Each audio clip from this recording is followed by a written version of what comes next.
Drama serial कफारा की अगली blockbuster किस्त में आप देखेंगे कि अब सलार ने यह साबित कर दिखाया कि वो किस तरह से सितारा को चाहता है, कहां तक उसके लिए सब कुछ कर सकता है, अपना सब कुछ दांव पर लगा सकता है सिर्फ सितारा की खातिर। ये उसने साबित कर दिखाया और अब इस बात का अंदाजा सितारा को भी हो चुका है कि वाकई सलार मुझे चाहता है, मुझसे मोहब्बत करता है और इसीलिए उसने मुझसे शादी की। साहिबा के उस दिन के रवैये के बाद जब सलार देखता है सितारा को कि कितना डिस्टर्ब हो गई है, हर वक्त स्ट्रेस में रहती है, एंजाइटी होती है, तो वो अब साहिबा के पास जाएगा सितारा को लेकर। वहां पर जाकर पहले तो जोरदार थप्पड़ लगाएगा साहिबा के मुंह वाला, क्योंकि सलार के सामने सारी हकीकत खुलकर आ गई कि उस दिन जो भी तमाशा लगा है वो सिर्फ साहिबा की प्लानिंग थी, इसका किया धारा था, इसने सब कुछ एक प्लान किया था सितारा के खिलाफ। अब उसके बाद जब थप्पड़ लग जाता है तो साहिबा की वालदा चीखना चिल्लाना शुरू कर देती है सलार पर कि तुम्हारी हिम्मत कैसे हुई मेरी बेटी पर हाथ उठाने की। सलार कहने लगेगा कि आपकी बेटी की हिम्मत कैसे हुई मेरी बीवी के साथ उस दिन ये सलूक करने की,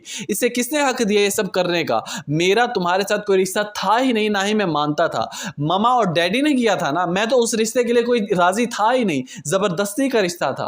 और तुम किस हक से मुझे अपना मंगेतर शो करवाती हो, मुझसे मोहब्बत करती हो? मैंने तो कभी इस तरह की फीलिंग नहीं रखी तुम्हारे खातिर। और हाँ, आइंदा के बाद ये लास्ट वार्निंग है, सितारा के इर्द गिर्द भी तुम मुझे नजर मत आना। और आंटी टू बी ऑनेस्ट, हमारे घर आने की अब कोई जरूरत नहीं है, आपका जो मकसद था ना वो अब मकसद पूरा नहीं हो सकता। मैं तो शादीशुदा हूं ना, मेरी शादी हो चुकी है सितारा के साथ, अब आप किस मकसद के साथ हमारे घर आएंगी? तो मेहरबानी करके अपने घर तक रहिए, हमसे ये सारा ताल्लुक अपना खत्म कर। सितारा का दिल जीत लेने का यह पहला स्टेप था सलार का। यहां पर सितारा तो अपना सब कुछ वार देगी सलार के ऊपर, क्योंकि उसे इस बात का एहसास हो चुका है कि सलार मेरी खातिर कुछ भी कर सकता है। उसके बाद जब सलार देखता है कि सितारा बहुत ज्यादा परेशान रहती है अपने भाई के लिए, तो वो जाता है जुहैब के पास, जाकर सारी गलत फहमियां जुहैब के साथ दूर करता है कि तुम्हारी बहन का कोई कसूर नहीं था, ना ही उसने ये सब कुछ किया था जो तुम्हें ऐसा लग रहा है। वहां पर जब सारी गलत फहमियां दूर हो जाती है, सब कुछ क्लियर हो जाता है, तो जुहैब को भी एहसास हो जाता है कि मैं अब मजीद अपनी बहन से दूर नहीं रह सकता।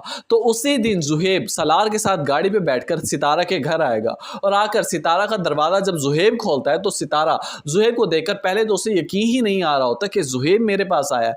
जब उसे यकीन हो जाता है तो दोनों बहन भाई गले लगते हैं और ज़ारो कतार रोने लगते हैं। ये बात जब सितारा को इस बात के बारे में पता चलता है कि सलार ने जुहैब को यहाँ पर लेकर है, उसने सारी बात क्लियर की है, तो सितारा के दिल में सलार के लिए तो ऐसी मोहब्बत, ऐसा इश्क पैदा हो कि अब सितारा को कोई भी सलार के खिलाफ कुछ भी कहे, सितारा को कोई फर्क नहीं पड़ेगा, क्योंकि उसे पता चल चुका है कि सलार मेरा है और हमेशा मेरा रहेगा। व्यूअर्स, आपको क्या लगता है कि क्या ताहिर साहब और महरीन सितारा और सलार को अलग करने में कामयाब हो पाएंगे? कीमती राय से आगाह जरूर कीजिएगा।